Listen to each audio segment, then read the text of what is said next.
first encountered Lorca's poetry when I was still at school in the 60s, and my friends who were training to be beatniks were extremely keen on Lorca. At the time, I didn't see why. I didn't understand him at all. So I'm very grateful that I've been given the chance to look again at Lorca and find out how much there is to know and to understand. But I've still, like my beatnik friends, been very drawn to the surreal and the, really in a way, painterly aspects of his poems, because I became a painter in the end. I write poetry as a second string, really. But I've also discovered this rather nice landscape, and I think it's part of a longer poem. It's from a poem of the Cante Jondo, and it's called Landscape in this book. This is the translation. The field of olive trees opens and closes like a fan. Above the olive grove, a sunken sky, and a cold, dark rain of morning stars. Half light, and rushes tremble at the river's edge. Grey air crinkles. The olive trees are freighted with cries.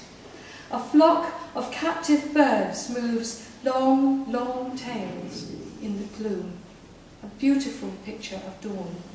I responded with a picture, it's almost like a set of haikus, which is based on Sir William Walton's beautiful garden on Ischia, where there is a lovely pool, and that's the name of this poem, Pool. At the edge of the pool, a frog unmoved by long ripples.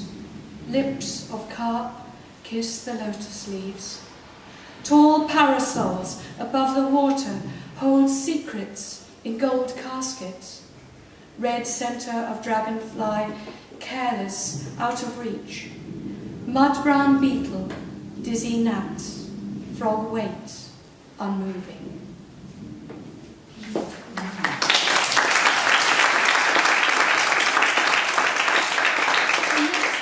The next four poems are, as I say, my response to the surreal and the slightly apocalyptic feel in a lot of Lorca's poems. The first one's called The Exile. He walks in the desert of his self-regard. Eyes bound, he looks only inwards. He has eaten till he is sickened. The small olives crack like skulls under his feet. Down on the shore, the cumulus roll in from the islands. On the wind, the scent of distant cities, the clamour of their narrow alleys, the silence at the summit of their arid towers, offer memories of time past, hopes of future lives. He cries for a boat, and the blindfold falls. Only the dry dunes answer. The snake's jaws expand. He is gone.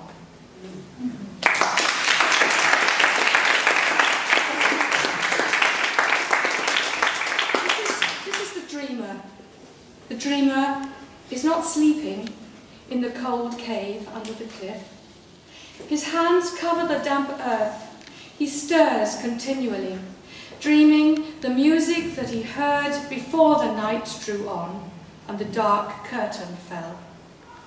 One day the curtain will fade, crumble under the scowl of sun's heat.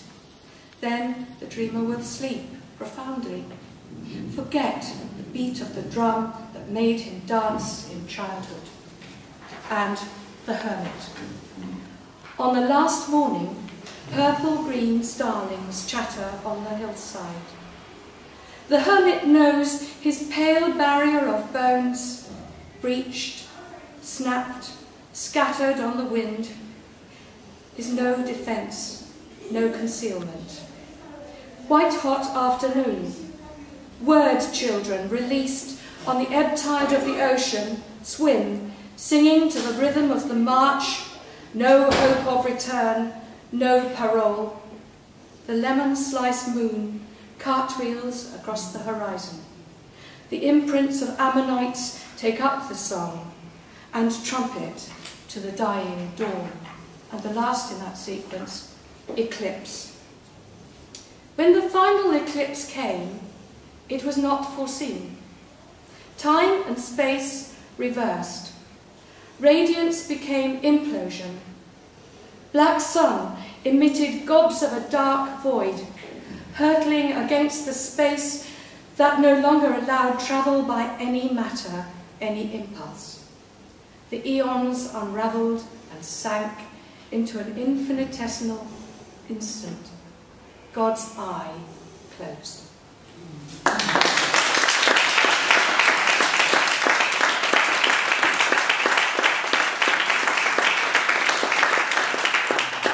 last two poems are about individuals. The first one is the lepidopterologist, the butterfly collector. Over the silent wings he poured, marvelled at their speckled glory. Eyeglass in his wrinkled socket gripped. From the shimmering surface dripped a shower of rainbow dust. The ripple flicker of her flight now dropped. He would contain her fluttering ego, pin her with his pedant logic. She no more a wonder, but a type. And the last one is based on a painting by Frank Auerbach, who spent about 23 years painting the same woman. And this is called The Alchemist. Every day I offered him myself, or as much of myself as he wanted. And I saw that he wanted all, would capture every fleeting wince, each blink, each flicker of thought, each tightening of the lips. He would chase them with his knife, load brushes, and overwhelm them daily, until on the canvas all of my being was reduced to the accretion of his perceptions, his decisions. He called them irrelevancies, those transient expressions, searching for my essence like an alchemist making gold. Thank you.